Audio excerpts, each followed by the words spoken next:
Eclesiastes, capítulo 11, versículo 5.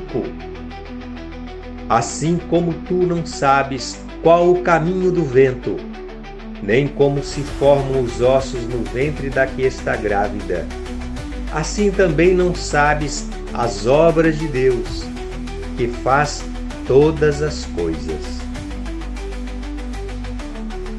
Deus é o Criador de tudo, dos céus, da terra e de tudo o que há neles. Você é uma criação de Deus, dentre tantas outras. Ele sabe o começo e o fim de tudo. Não se preocupe com o que vai acontecer, pois Ele tem o melhor para aqueles que o buscam.